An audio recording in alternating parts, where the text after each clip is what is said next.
Hi, thanks for your patience. I think we were just setting up here, and we'd like to get started with this month's um, meetup. My name is Siddharth Agrawal. I'm the organizer of Big Data Bellevue. My co-organizer is Chaitanya, and we've been doing this for about 5-6 years now. What brings us together really is an interest in, all things related to big data. And over the years, it's evolved, from early days in Hadoop to, cloud solutions today. So today's talk gets to one of the key issues in, enabling solutions to run on a cloud with, high availability. People take it for granted that, yeah, if I have a service running in the cloud, it's going to keep up and stay running. But, behind the scenes, there's a lot of management that needs to take place, in the face of hardware failures, software failures, and, managing all that state to keep the service running. And so today's talk is from Alluxio, and they're going to tell us about, their solution for high availability and how it is, put together. And with that, I'd like to hand it over to Alluxio. Thank you so much. Great. I'm going to come over here. So I do have a co-speaker. Hi. Thank you, Siddharth, for the introduction and inviting us back to this great meetup. So this is actually the second time we've been here, but the first time we've been here in person, checking out, what a great place it is. And thank you for Microsoft Reactor for sponsoring the space. That's wonderful. Last time, unfortunately, it was some conflict. If you did not get to hear what we had to say last time, I think Bin Fan had the presentation on what Alluxio is about at the higher level. So hopefully those of you who might be interested that you can go, take a step back and look at that. And in this one, we're going to dive a little deeper since the second time we face the same audience. We're going to go a little deeper into engineering, development, R&D in our company. But we will provide a little bit of background. So today we're going to focus on Zookeeper versus Raft, stateful distributed coordination with high availability and fault tolerance. Okay, a brief introduction.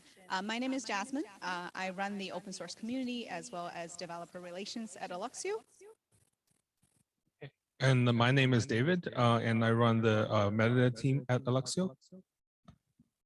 So you can find our Twitter handle down there if you need to look for us. And we're also easy to be found on LinkedIn if you need to ever talk to us about it. So like I said, today we will dive a little deep into the R&D, but before that, in case any of you are interested in what Alluxio is overall as a product, just 2 minutes given to me to give you a brief introduction of what it is.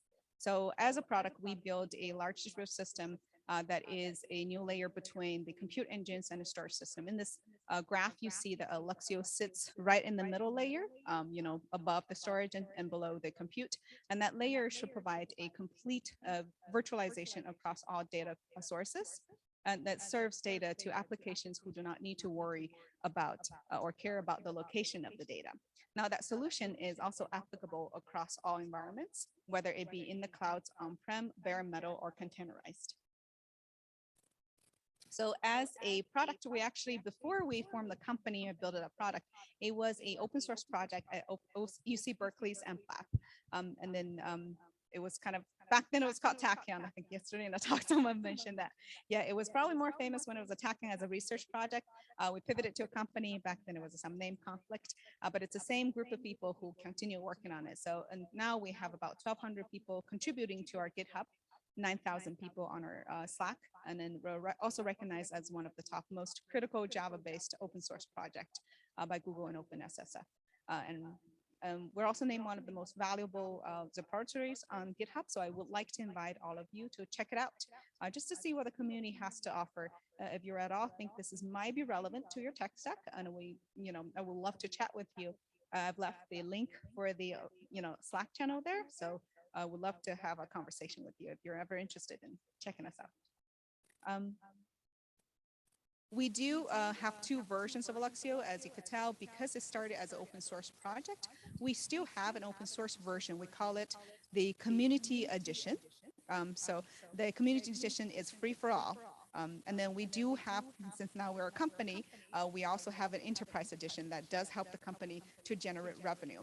So as a product, we have seen thousands of organizations that use Alluxio, success across different verticals, including technology companies leading the way. And then, of course, there are more regulated markets such as pharmaceutical, financial sectors with stricter security needs have also adopted Alluxio. And now I'm going to pass it on to my partner, David, since he leads the R&D function for metadata.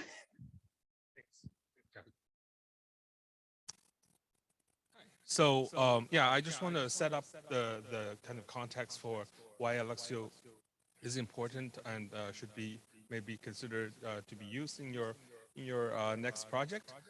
So Alluxio, as you can see in this picture here, we're using more and more dependent on in-cloud storage for our data, right? And as we all know, storage is cheap in the cloud, but it's actually pretty expensive to get it out. And as enterprises are kind of racking up huge bills from these storage vendors, and the natural thing to think about is how can we make it cheaper to access your data? So one idea we have, very old idea, caching, right? So if we can cache your access, that will make it cheaper for repeated access. And there's always some sort of repeated access in your data pipeline, whether it's writing and reading the same data over and over again, or maybe some intermediate data that needs to be persisted and then reused later in your data pipeline. So the solution Alluxio provides is a way for any user to mount multiple data stores into Alluxio as understores. And when you use Alluxio to access your data, Alluxio intelligently caches that data in the Alluxio cache servers, what we call workers, and you can scale up the workers independently from the compute resources that you may use. So let's say during the day you're very busy and you have lots of compute needs and you can scale up your compute resources. But during night, your cache needs to still persist throughout the night, but your compute can be scaled down so that you can save some costs in your compute budget. The next day, however, you can reuse the same cache content in your cache and saves you a kind of one access to your object store. And that way you will benefit from the Alluxio cache throughout a multi-day pipeline. And today, I'm going to focus on how we implement kind of a HA in Alluxio. And we've actually, this is a picture that shows the kind of what's above Alluxio and what's underneath Alluxio. So above Alluxio, you have things like different compute engines that you might be familiar with, things like Spark and Presto, MapReduce. And then you also have the newer AI training frameworks like TensorFlow and PyTorch. They can use different interfaces to access Alluxio. So the very first interface we supported was HDFS, but now there are more interfaces we're supporting, things like POSIX, S3 interface, and REST API. Of course, being a Java project, we also support native Java kind of stream-based interface, so you can use that as well. Underneath Alluxio, we have multiple storage frameworks that we support. Of course, HDFS S3 comes as standard, but also many of the in-cloud storage interfaces, including NFS and also other data storage vendors. So I'll talk a little bit about the key features of Alluxio. It really boils down to four things, I think. The very first thing is Alluxio caching can provide cost saving and faster access to your storage. So you no longer have to pay kind of lots of money for accessing your data repeatedly. So you're only paying kind of one-time cost to get the data out of in object store and store that in Alluxio. And you can then go to Alluxio for later repeated access. The second point is a long-living cache that scales independently of the compute resources.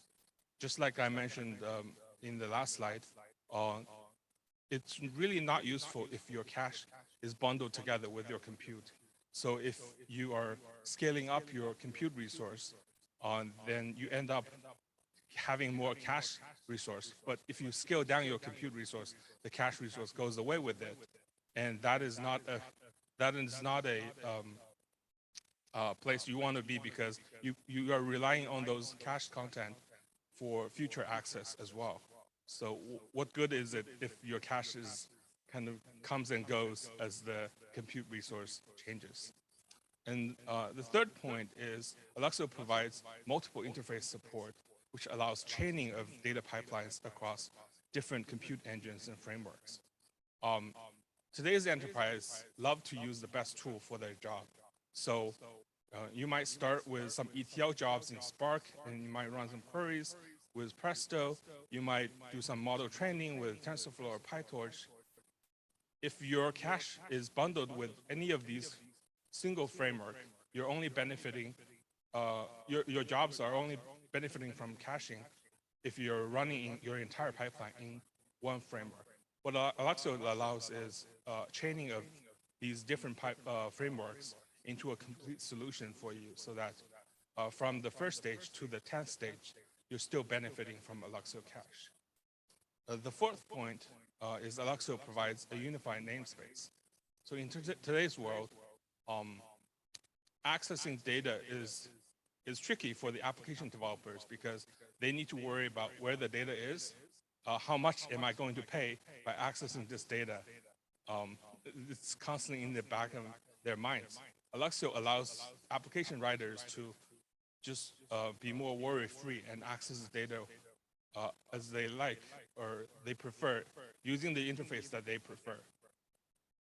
And Alluxio will take care of moving the data around, migrating the data to the nearest location and caching it for them.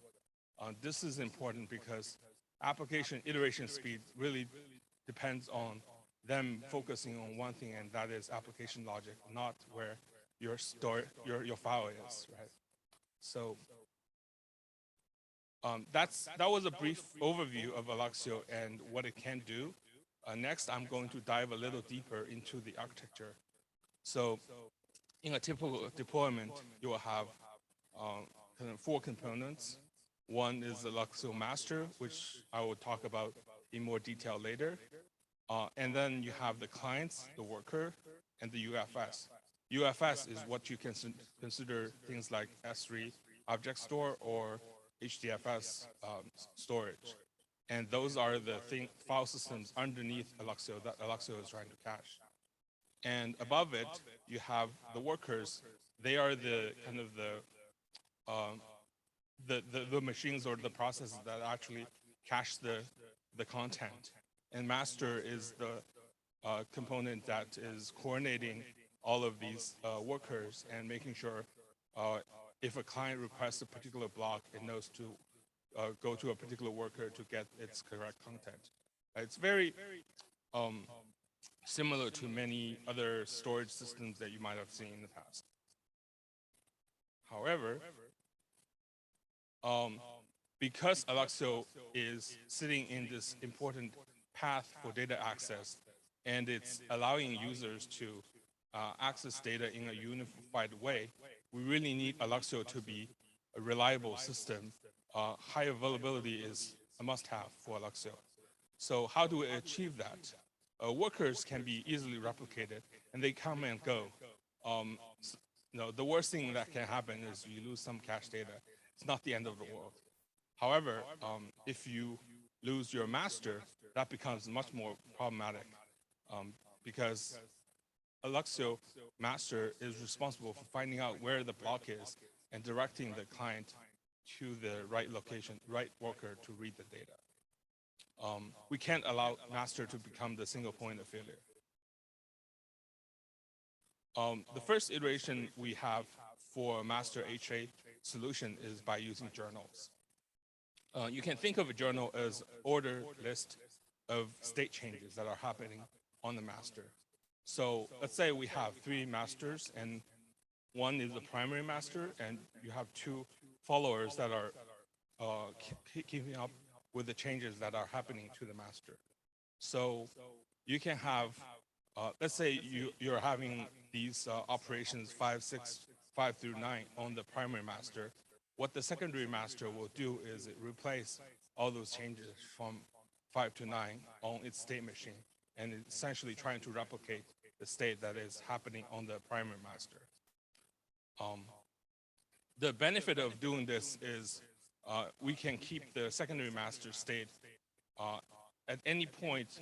It's closely mirrors the primary master state. Okay? It kind of follows what the primary master does. And then to make it more efficient, we're doing snapshots, which means at some point, if the master fails over, we don't need to replay the entire list of operations to catch up. What it will do is snapshotting can allow faster recovery of the masters. And if a master needs to reboot itself, it can start from a non-good state and then replaying all the state changes after the snapshot. It also means smaller size for the journal. As I said before, this creates a basic fault tolerance because you can have a fault tolerant journal. And if a master crashes, you can start a new master and replay the journal kind of to catch up to your previous state. However, this requires that during a failure, detecting a failure and starting a new node and replaying the journal, all of these will take time, and system will be unavailable during this time. To make this window shorter is kind of a key optimization that we need to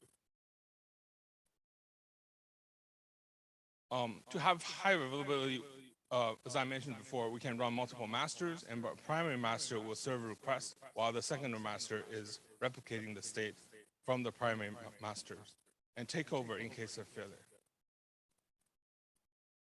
So this is a picture where we show the primary master containing the inode tree state and the secondary master kind of following the primary master to keep up with its state.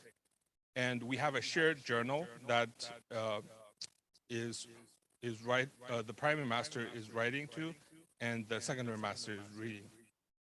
So in this picture, even though we've replicated the masters, we're kind of depending on this journal to keep them in a consistent state.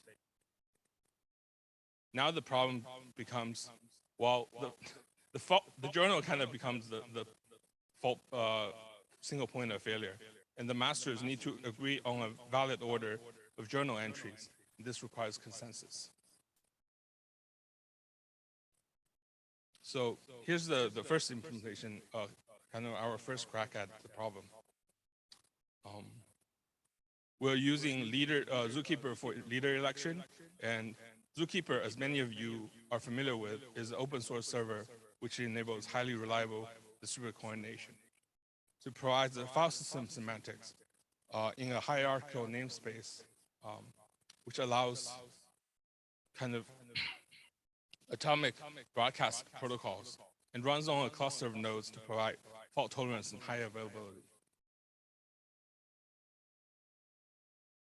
Each master is subscribing to the leader election recipe. The recipe will elect one of the nodes as a leader.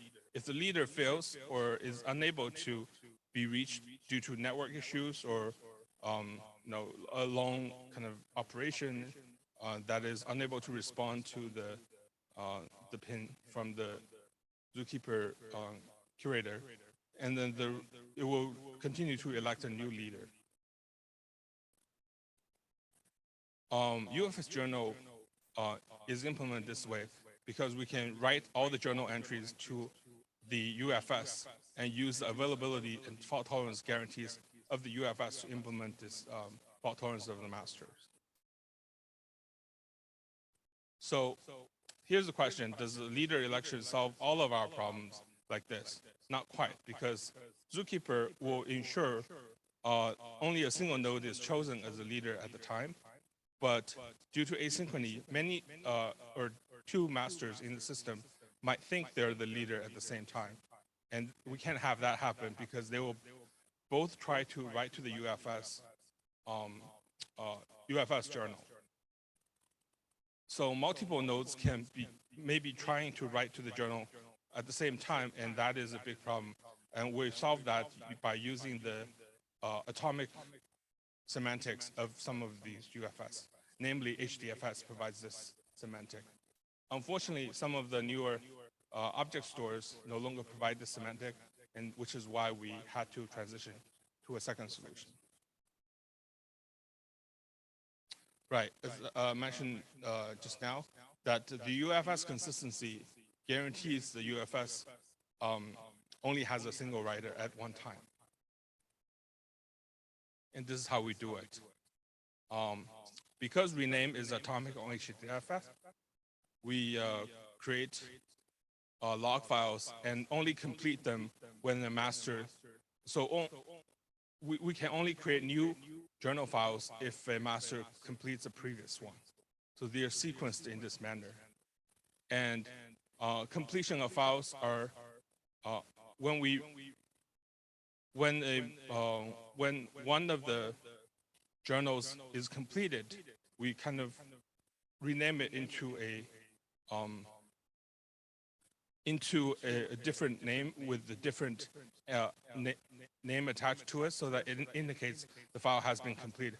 Because rename is atomic, we can proceed this way to ensure only one writer is writing to the UFS journal.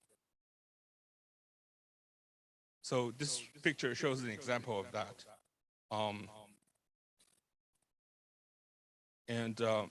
So UFS is writing to the, Alluxio masters are writing to the UFS, and it's generating this list of journal files on the UFS. So the issue here is we're relying on multiple systems. Anytime you introduce Zookeeper as a dependency, as some of you know, it creates more problems in the future because maintenance of a system like Zookeeper is expensive operationally.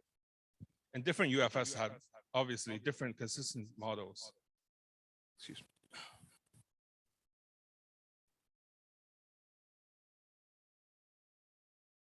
So they might not be efficient for appending log entries.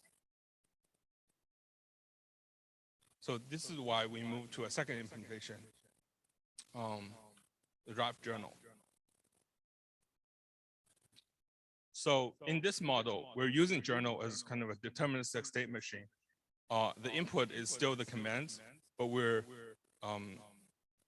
adding journal entries to the log to facilitate state transition. Raft, as some of you know, is an implementation of replicated state machine, and clients interact with the state machine as if it was a single instance. This allows for linearizability to be implemented. And we're using Apache Redis, which is a Java version implementation of Raft. So in this model, we no longer have to use journal as a log. Instead, it's more of a key value store that records the current state of the system. And you can think of Alluxio metadata as a replicated state machine, so that Raft simplifies the task of implementing the journal because itself provides a replicated state machine interface for us to use, and handles things like snapshotting and recovery. A journal just becomes a key value store, keeping track of the file system metadata. Raft is co-located with all of the Alluxio masters. So let's say you have 3 Alluxio masters, it will be a kind of a 3-way Raft group. And we're using RocksDB as a key value store. So this provides additional, and Alluxio has additional in-memory, in-heap cache which speeds up the reads from the RocksDB. This is a picture of Alluxio plus Raft architecture. And here you can see we have two masters, one primary and one secondary. And using the Raft consensus module, we can have this state machine being replicated in two places.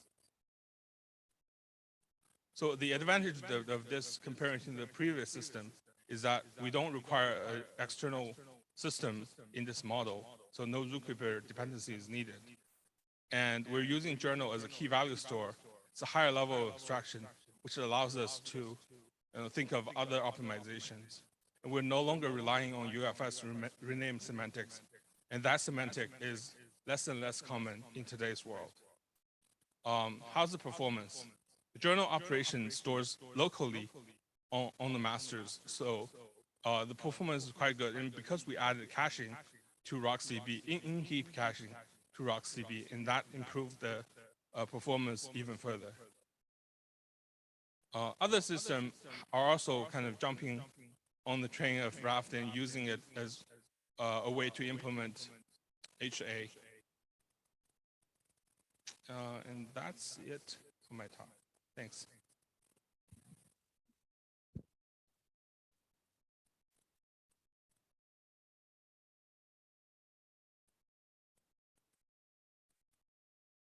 Yeah.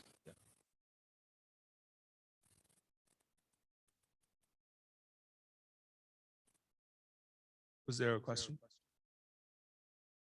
Oh, okay. I'm sorry. Yeah. Mm-hmm.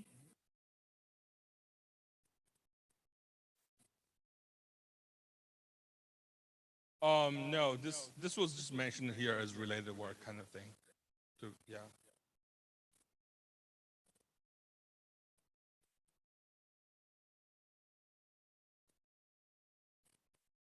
There was some picture, question.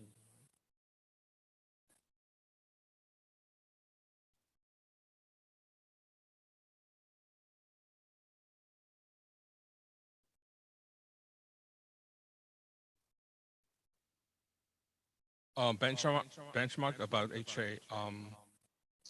Not at this time, but what kind of benchmark are you envisioning? Yeah.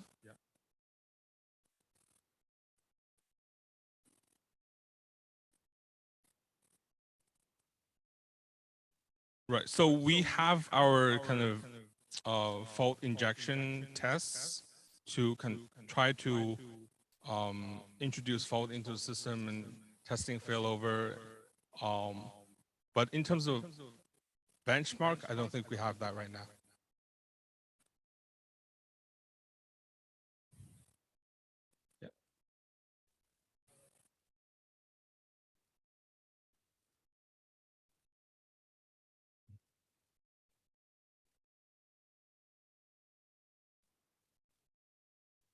Yeah. Yeah. Locally stored. The coordination happens through Raft, right? So the Raft is responsible for replicating the state from one master to the rest of them. Yeah. Updates, yes.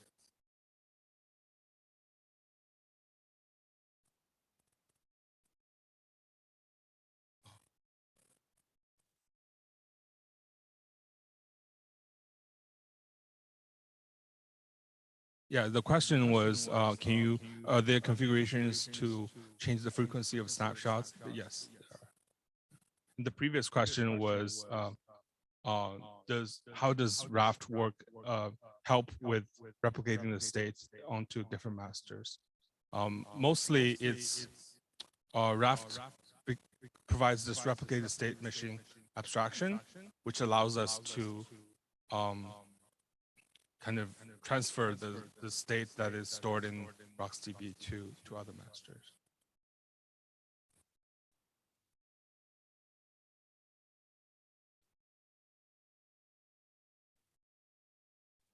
Mm-hmm.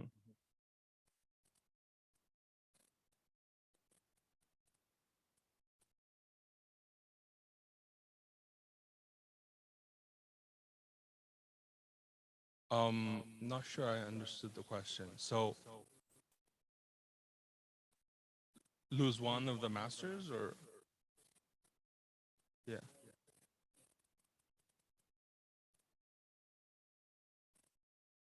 Mhm.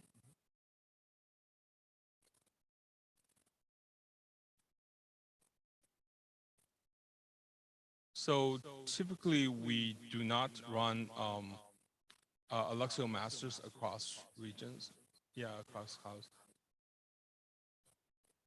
Right, right. Because the masters, they need to kind of coordinate with each other quite frequently.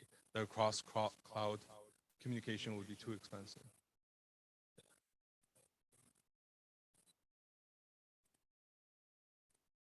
Mhm.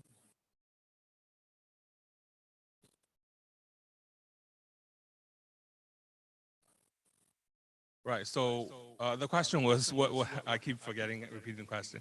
The question was, how do you handle kind of a DR scenario? And so far, our users have been using kind of multiple Alluxio clusters to facilitate that. Um, yeah. So you would have Alluxio clusters in US East and then US West, and then if one of them goes down, you still have the others to back.